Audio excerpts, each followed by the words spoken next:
নিজেকে ব্যস্ত করে নাও, সবার থেকে নিজেকে আলাদা করে একা চলো। মনে করো তুমি কাউকে চেনো না, দেখবে অর্ধেক অশান্তি কমে গেছে।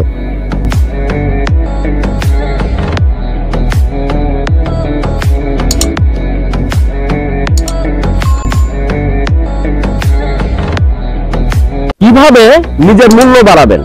নাম্বার 1, প্রয়োজন ছাড়া কথা বলবেন না। নাম্বার 2, আগে ভালো করে শুনবেন, তারপরে কথা বলবেন। নাম্বার 3, কেউ ডাকলে সাথে সাথে দৌড়ে চলে যাবেন না। নাম্বার 4, নিজেকে ব্যস্ত দেখান। নাম্বার 5, বেশি টাকা কামানোতে মনোযোগ দিন।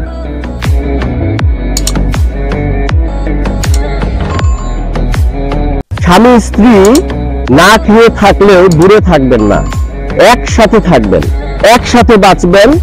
টাকা পয়সা সবকিছু না ভাই।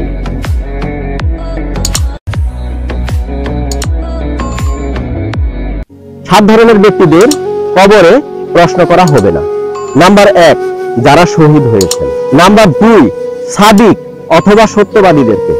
নাম্বার 3, ছোট বাচ্চাদেরকে। নাম্বার 4, জুমার দিন বা রাতে মৃত্যুবরণকারীদেরকে। নাম্বার 5, যে ব্যক্তি প্রতি রাতে সূরা মুলক পড়ে। নাম্বার 6, যারা পেটের পীড়ায় আক্রান্ত হয়ে মৃত্যুবরণ করে। নাম্বার 7, পাগল ও বোকা ব্যক্তিদেরকে। রাসূল সাল্লাল্লাহু আলাইহি ওয়াসাল্লাম বলেছেন, যে ব্যক্তি আমার হাদিস অপরদেরকে জানায়, কিয়ামতের দিন তার উপর আমার সুপারিশ নাজিল হবে। আলহামদুলিল্লাহ।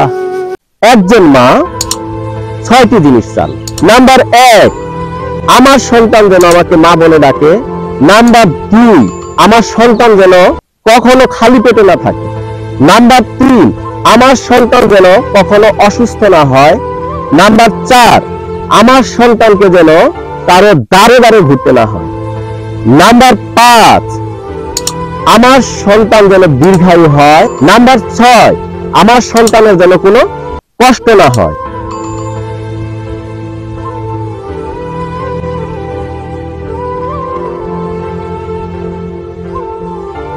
ইস্তিগফার হলো সাবানের মতো, আর দুরূদ হলো আতরের মতো।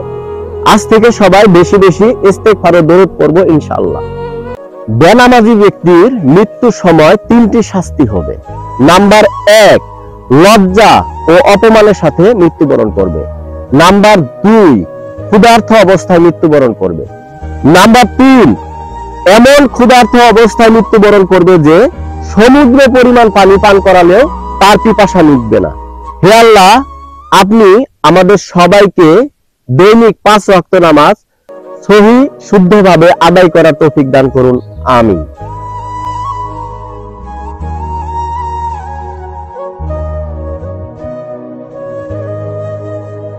যারা জান্নাতি হবে তাদের গুণ বর্ণনা করতে গিয়ে আল্লাহ তাআলা বলেছেন, তারা ধৈর্যশীল, সত্যবাদী, অনুগত, দানশীল এবং শেষ রাত্রে ক্ষমা প্রার্থী।